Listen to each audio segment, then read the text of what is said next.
ओम शांति। ओम शांति। आज की तारीख है 16 फरवरी 2022। साकार महावाक्य। बाबा कहते मीठे बच्चे, संगम युग पर बाप आए हैं तुम बच्चों की दिल व जान से सेवा करने।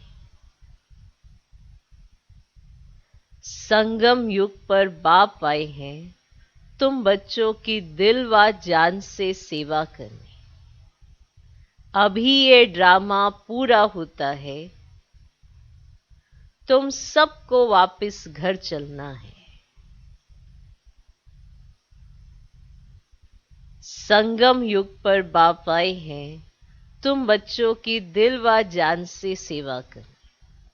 अभी ये ड्रामा पूरा होता है, तुम सबको वापस घर चलना है। आज का प्रश्न, अभी तुम बच्चों की कर्मातीत अवस्था हो नहीं सकती, अंत में ही होगी, क्यों? अभी तुम बच्चों की कर्मातीत अवस्था हो नहीं सकती, अंत में ही होगी, क्यों? उत्तर, क्योंकि तुम आत्मा जब कर्मातीत बनो तो तुम्हें पावन तत्वों का बना हुआ शरीर चाहिए। पावन तत्वों का, जो ये 5 तत्व है ना जिसका शरीर बनता है, वो पावन होने चाहिए।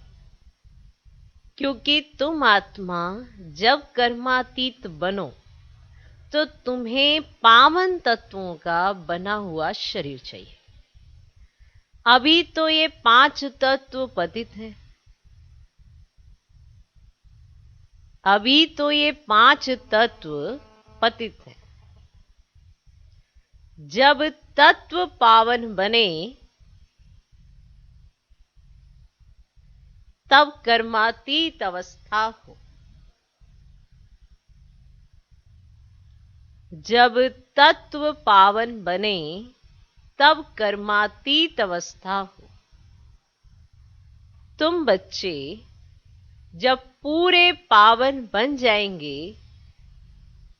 तो यहां रह भी नहीं सकेंगे।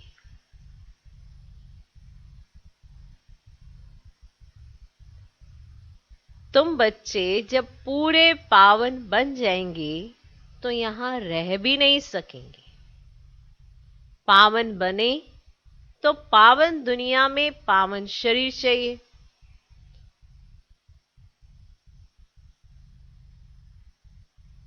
पावन बने तो पावन दुनिया में पावन शरीर चाहिए। इसलिए तुम अभी हाफ कास्ट हो।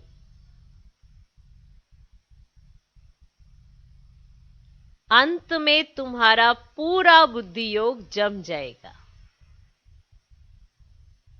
तुम पावन बन जाएंगे।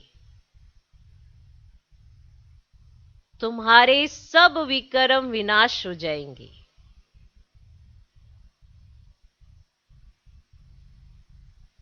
और तुम्हारी कर्मातीत अवस्था हो जाएगी।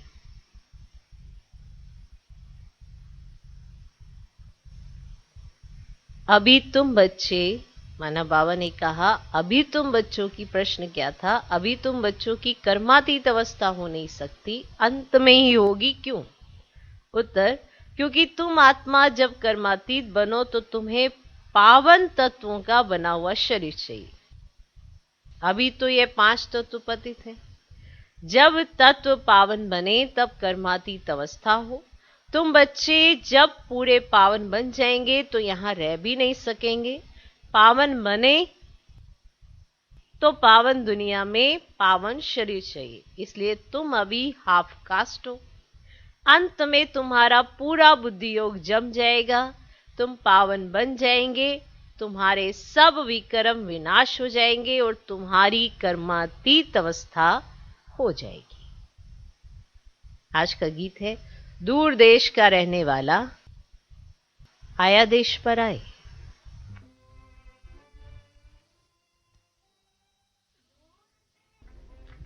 ओम शांति। दूर के रहने वाले मुसाफिर, जिस मुसाफिर को सभी मनुष्य मात्र अथवा जीवात्माएं याद करती हैं जरूर, वास्तव में सभी जीवात्माएं मुसाफिर हैं। जैसे बाप को परमधाम से आना पड़ता है, वैसे तुम बच्चे भी परमधाम से आते हो ये पाठ बजाने। मुझे तो सारे कल्प में एक बार आना होता है, इस कारण मुझे कहते हैं रीइंकार्नेशन। तुम एक बार यहां आते हो, फिर यहां ही पुनर्जन्म लेते रहते हो। मैं एक ही बार बच्चों के पास बच्चों की दिल व जान, सिक व प्रेम से सेवा करने आता हूं। एक ही बार दिल व जान, सिक व प्रेम से सेवा करने आता हूं। बाप को तो सब बच्चे प्यारे हैं ना। ऐसा कोई बाप नहीं जिसको बच्चे प्यारे नहीं होंगे। बच्चों को ही बाप से वर्षा मिलता है, वह है हद का बाप और यह है बेहद का बाप। ये कोई नहीं जानता कि बाप कब आएगा। बाप कहते मीठे बच्चे, अब ड्रामा पूरा होता है, वापस चलना है। रास्ता कोई भी जानते ही नहीं, सिर्फ कह देते हैं बैकुंठवासी हुआ, पार निर्वाण गया। अभी तुम जानते हो बीच में कोई भी वापस जा नहीं सकता। जब सबका पाठ पूरा हो तब बाप को आना पड़ता है। तुम जानते हो हम सब आत्माएं जब शरीर में है तो शरीर के नाते भाई बहन है।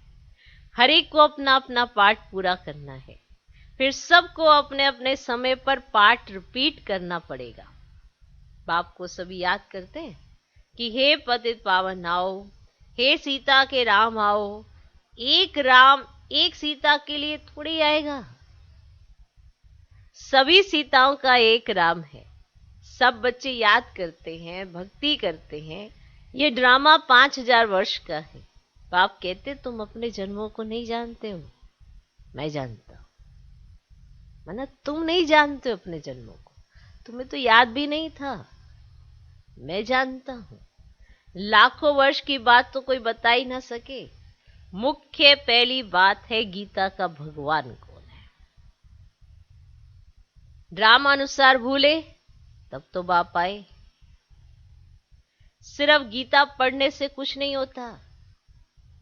बाप खुद ही आकर बच्चों को राजयोग सिखाते हैं। बाप कहते ये नई नई बातें जो मैं तुमको सुनाता हूं वे सब प्रायलोप हो जाएंगी। ये परंपरा नहीं चलती, और जो आते हैं उनका ज्ञान तो अंत तक चलता है। एक दो को सुनाते आते हैं। यहां ना सुनने वाले ना सुनाने वाले रहेंगे, सब चले जाएंगे। वहां तो यह भी नहीं जानते कि हम 16 कला संपूर्ण, इस चीज का ज्ञान नहीं होता कि ये 16 कला संपूर्ण क्या होता है। वहां तो नेचुरल सब 16 कला संपूर्ण है, और वह तो है ही प्रारब्ध। अब यहां किसी को इतनी प्रॉपर्टी मिले, उससे पूछो तुम्हें क्यों मिली है, क्या उसे पता है इतनी प्रॉपर्टी मुझे जन्मते ही क्यों मिल गई है? नहीं पता ना। इसी तरह वहां की प्रारब्ध जैसे आत्माओं ने प्राप्त की, तो संगम पर जिन्होंने पुरुषार्थ किया तो संगमवासी को पता है कि मैं पुरुषार्थ कर रहा हूं, कल ये प्रारब्ध है। तो जब प्रारब्ध में होंगे तो थोड़ा ही पता होगा, और वहां तो है ही प्रारब्ध। 16 कला से फिर 14 कला बनेंगे। ये पता रहे तो राजाई की खुशी ही चली जाए कि इसके बाद हमने 14 कला बनना है। अगर ये उस समय 16 कला के समय पता चले कि इसके बाद हमारी डिक्रीजिंग है, माना हमने कम घटते जाना है, तो फिर तो जहां पर है हम उस चीज की खुशी चली जाए। बाप समझाते हैं ऊंचे से ऊंचा धर्म शास्त्र पहले होना चाहिए। देवी देवता धर्म स्थापन करने वाले कोई भूल गए हैं। जितनी गीता की महिमा है उनसे जास्ती ज्ञान सुनाने वाले की महिमा है। जिसने सुनाया है उसकी जास्ती महिमा है ना।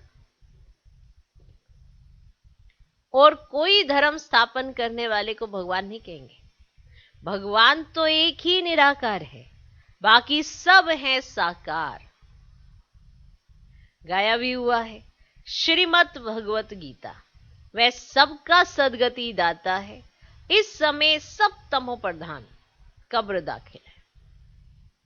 फिर बाबा आकर सबको जगाते हैं। ये पुरानी दुनिया तो खत्म हो जाने वाली है, सरसों मुआफिक सब पिस जाते हैं। सतयुग में बहुत छोटा दैवी झाड़ होगा। भगवान को सब याद करते हैं, हे भगवान, हे सचखंड स्थापन करने वाला, परंतु वह कब आएगा? अब शास्त्रों में तो लाखों वर्ष लिख देते, अब इसको ही तो अंधियारा कहा जाता है। अभी तुम जानते हो हमारा बाबा ज्ञान का सागर है, दूसरा कोई ज्ञान सागर हो ही नहीं सकता। ज्ञान सागर बाप दूर देश से हम बच्चों के पास आते हैं। हम सब भी अंधियारे में पड़े थे, जानते नहीं थे कि ड्रामा में हम सब एक्टर्स हैं। ऊंचे थे ऊंचे कौन, ये मालूम होना चाहिए ना। सिर्फ सर्वव्यापी है ये ज्ञान हो गया क्या? अगर सर्वव्यापी है फिर तो भक्ति भी नहीं कर सकते। अगर वो सर्वव्यापी है फिर तो उसकी भक्ति भी नहीं कर सकते ना। फिर किसको ढूंढ रहे हो, कहां ढूंढ रहे हो? वो तो है ही है ना। अगर सर्वव्यापी का टॉपिक उठाए तो फिर तो भक्ति भी नहीं कर सकते। इसको कहा जाता है अज्ञान। अभी तुम जानते हो सबका सदगति दाता बाप है, उनका नाम ही है परम पिता परमात्मा शिव। वह पिताओं का भी पिता है। जन्म बाई जन्म लौकिक पिताएं मिलते आए। ऊंचे ते ऊंचा बाप है। फिर नंबरवार आते हैं। पहले पहले देवी देवता सिजरे के उतरेंगे, अब वह रचना बाप रच रहे हैं। ब्रह्मा द्वारा ब्राह्मण कैसे रचे, प्रजापिता ब्रह्मा द्वारा अडॉप्ट करते हैं। बच्चे कहते हैं बाबा हम आपके ही थे, अब आपके ही हैं। पहले पहले हम सतयुग में आए थे, इस समय तुम हाफ कास्ट हो, शूद्र से ब्राह्मण बन रहे हो। पूरा पवित्र कर्मातीत पिछाड़ी में बनेंगे। पिछाड़ी में बुद्धि योग पूरा जम जाएगा और विक्रम सब भस्म हो जाएगा। फिर भी यहां तुमको पावन नहीं कहेंगे क्योंकि शरीर पतित है। अभी पतित से पावन बन रहे हो, फिर सतयुग में शरीर भी पावन मिलेगा। पूरा पावन बन जाएंगे, फिर यहां रह नहीं सकेंगे। जब आत्मा पवित्र हो जाएगी फिर तो 5 तत्व भी पवित्र हो जाएंगे। अभी तुम बच्चे संगम पर। सच्चा सच्चा कुंभ का मेला यह है। पानी के गंगा पर जाना यह है भक्ति मार्ग। सन्यासी लोग स्नान करने जाते हैं फिर भी कह देते हैं आत्मा निर्लेप है। बाप कहते हैं भक्ति मार्ग में तुमने बहुत कुछ सुना, अब जज करो राइट क्या है। अब यह है अमर कथा जिससे तुम अमरपुरी के मालिक बन जाते हो। तुमको कभी काल खा ही नहीं सकता। वहां कभी ऐसे नहीं कहेंगे कि फलाना मर गया। यहां कितना डर रहता है मौत का। वहां तो सिर्फ चोला बदलते हैं। भारत की महिमा बहुत भारी है। जितनी बाप की महिमा उतनी भारत की महिमा है। भारत में लक्ष्मी नारायण के अब तक भी मंदिर बनते रहते हैं, अब तक भी। परंतु बाप को नहीं जानते तो वे कब आए थे? बरोबर सतयुग में देवी देवताएं थे। जब सतयुग को लाखों वर्ष देते हैं तो उनकी तो संख्या अनगिनत होनी चाहिए। जो सबसे पहले उसकी तो आदमशुमारी जास्ती होनी चाहिए, तो उनकी संख्या तो अनगिनत होनी चाहिए। कोई भी बुद्धि से काम ही नहीं है। कहते हैं गऊ के मुख से गंगा निकली है सारी ज्ञान की बात। फिर सूक्ष्म वतन में बैल आदि कहां से आया? अब ये शास्त्र आधा कल्प से लेकर चलते ही आए। अब ये सब बातें मोस्ट बिलवड बाप चिल्ड्रन को समझाते हैं। है तो सब मेरे बच्चे, तुम परंतु तुम मोस्ट बिलवड बनते हो। है तो सब मेरे बच्चे परंतु तुम मोस्ट बिलवड बनते हो। लक्ष्मी नारायण का पता नहीं कि कब राज्य करके गए, राधे कृष्ण का बर्थडे मनाते हैं। लक्ष्मी नारायण का कुछ पता ही नहीं, उनका जन्मदिन मनाते नहीं, राधे कृष्ण का बर्थडे मनाते हैं। राम को त्रेता में दिखाते हैं, कृष्ण को द्वापर में, राधे कृष्ण है सतयुग के। अब ये सब तुम ही जानते हो। सब धर्म कैसे रिपीट होंगे, फलाना धर्म स्थापक कब आएगा, वे समझते धर्म स्थापन कर वापस चले जाते हैं। अरे तो फिर पालना कौन करेंगे बताओ? जिसने स्थापना की वो पालना भी करते हैं ना, बताओ। ऐसे थोड़ा बीच में से चले जाएंगे। उन्होंने उस धर्म की स्थापना की, अब वो उसी धर्म में आएंगे और फिर उस धर्म की पालना करेंगे। हर एक मनुष्य रचना रचते हैं, फिर पालना भी करते हैं, विनाश नहीं करते। हद की रचना करने वाला बाप अल्पकाल क्षण भंगुर सुख दे सकते हैं। कोई को बच्चा नहीं होगा तो कहेंगे हमारे कुल की वृद्धि कैसे होगी। बाप कहते इस समय तो सब पतित भ्रष्टाचारी है। एक गीत है, कहते हैं भारत का क्या हाल हो गया है। फिर दूसरे गीत में कहते हैं हमारा भारत सबसे ऊंचा है। क्या अभी ऊंचा है? नहीं, अब तो बिल्कुल ही पतित है। बाप कहते बच्चे धीरज धरो, धीरज धरो, ये भी खेल है। अभी दुख के दिन पूरे होकर सुख के दिन आ रहे। इस नर्क को स्वर्ग बनाने परम धाम के रहने वाले बाप देश पर आए आए ना, तो बाप कहते मेरा ये जन्म स्थान है। नहीं तो कोई बताए निराकार बाबा कहाँ आया, किस शरीर में आया, बताए कब आया, क्या करने आया, कोई भी बता ही ना सके। तुम बच्चे जानते हो ना परम पिता परमात्मा कैसे आकर पतितों को पावन बनाते हैं। तो बाप कहते बच्चे और कोई मेरे पास इलाज नहीं है, सुना, और कोई मेरे पास इलाज नहीं है। लाडले बच्चे तुम मुझे ही पतित पावन कहते हो, सर्व शक्तिवान कहते हो। अब तुमको शक्ति चाहिए ना 5 विकारों पर जीत पाने के लिए, चाहिए ना।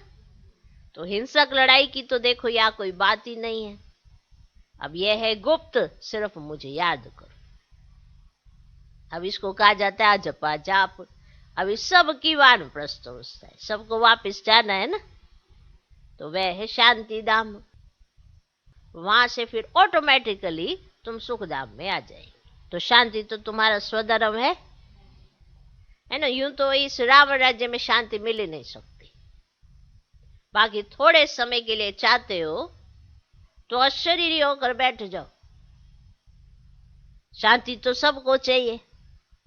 अगर 101 करोड़ भी शांति में बैठ जाएं तो भी शांति हो ना सके,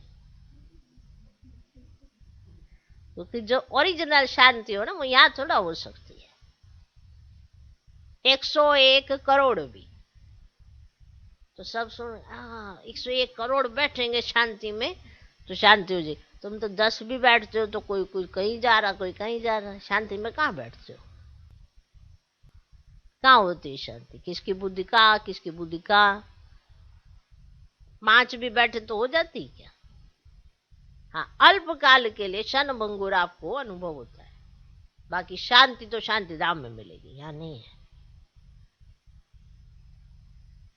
अगर 101 करोड़ भी शांति में बैठ जाए तो भी शांति हो ना सके। अब यह है ही अशांति की दुनिया। शांति के लिए कोई राय नहीं निकल सकती। अब यह तो गॉड फादर की जवाबदारी है। तुम जानते हो देवी देवताओं का राज्य था जिसको बैकुंठ कहा जाता है। अब कलयुग का अंत दुख धाम है। अब वह है शांति धाम, स्वीट होम, स्वीट फादर भी वहां रहते हैं। अब वह है सुख धाम और यह है दुख धाम। बीच में और धर्म निकलते हैं, वृद्धि होती रहती है। उन्होंने तो कल्प की आयु ही लाखों वर्ष के दी। इसी कोई तो कहा जाता ना बच्चे, घोर अंधियारा। तो सत्युग है घोर सोजरा, मूल वतन में अपार शांति। अब यहां हम पार्ट बजाने आए हैं। तो बाप कह रहे, हे आत्माएं सुनती हो, हे आत्माएं सुनती हो, अपने कान रूपी ऑर्गेन्स से। अब तुमको याद है ये ड्रामा का चक्र कैसे फिरता है। तुम इस समय त्रिकालदर्शी हो, तुम ब्राह्मणों के सिवाय कोई त्रिकालदर्शी नहीं है। ऋषि मुनि कहते थे हम ईश्वर को नहीं जानते, नास्तिक है। अब तुम आस्तिक बने हो, बाप और सृष्टि चक्र के आदि मध्य अंत को जानते हो। तुमको तीनों लोकों की नॉलेज मिली, सिवाय तुम्हारे कोई को भी यह नॉलेज नहीं है। लक्ष्मी नारायण को ना त्रिलोकीनाथ ना त्रिकालदर्शी कहे। त्रिलोकीनाथ मनुष्य हो ही नहीं सकते। तुम तीनों लोकों और तीनों कालों को जानने वाले हो। लक्ष्मी नारायण को भी त्रिलोकी का ज्ञान नहीं है। विष्णु को स्वदर्शन चक्रधारी दिखाते हैं। अब विष्णु के दो रूप हैं, लक्ष्मी नारायण। राधे कृष्ण ही लक्ष्मी नारायण बनते। इस समय कितने अच्छे यादगार मंदिर बनाए, परंतु इनकी बायोग्राफी को तो जानना चाहिए। ऊंचे से ऊंचा भगवान एक है, उनका नाम है शिव।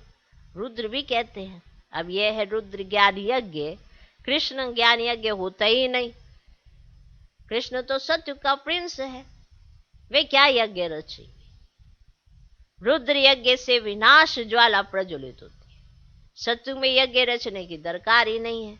इस ज्ञान यज्ञ के सिवाय बाकी सब है मैटीरियल यज्ञ।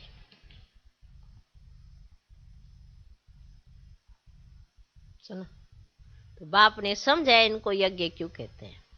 ये जो पुरानी दुनिया की सामग्री है ना, वे सब इसमें स्वा होने वाली। इसलिए कहा जाता है परम पिता परमात्मा ने यज्ञ रचा है, जिससे मनुष्य देवता बनते हैं। देवताओं के पैर पुरानी दुनिया में नहीं आते। तुमको तो बाप ने सब कुछ साक्षात्कार करा दिया है। अच्छा, मीठे मीठे सिकिलदे बच्चों प्रति माता पिता बाप दादा का याद प्यार और गुड मॉर्निंग। रूहानी बाप की रूहानी बच्चों को नमस्ते। हम रूहानी बच्चों की भी रूहानी बाप को नमस्ते नमस्ते नमस्ते। Good morning good morning good morning. धारणा के लिए मुख्य सार। पहला पॉइंट,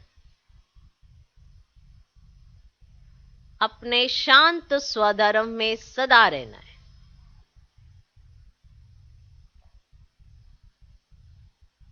अपने शांत स्वधर्म में सदा रहना है। ये वानप्रस्थ अवस्था है, वापस घर जाना है। इसलिए बाप की याद अजपाजाप चलती रहे। ये वानप्रस्थ अवस्था है, वापस घर जाना है। इसलिए बाप की याद अजपाजाप चलती रहे। अपने शांत स्वधर्म में सदा रहना है। ये वानप्रस्थ अवस्था है, वापस घर जाना है। इसलिए बाप की याद अजपाजाप चलती रहे। दूसरा पॉइंट, कर्मातीत बनने के लिए संपूर्ण पावन बनना है।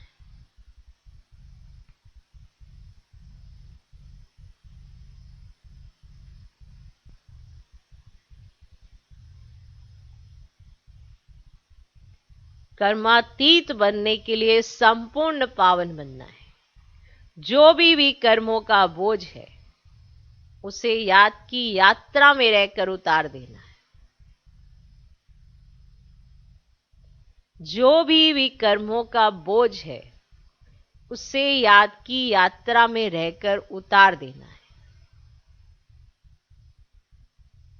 याद की शक्ति से विकारों पर जीत पानी है।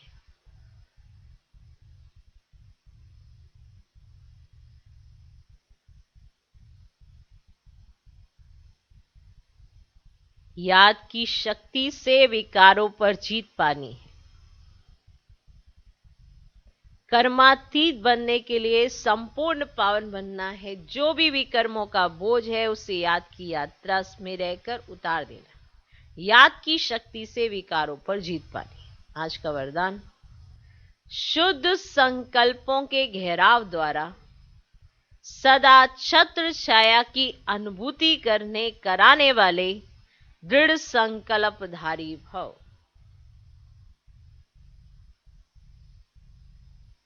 शुद्ध संकल्पों के घेराव द्वारा सदा छत्र छाया की अनुभूति कराने वाले दृढ़ संकल्पधारी भव।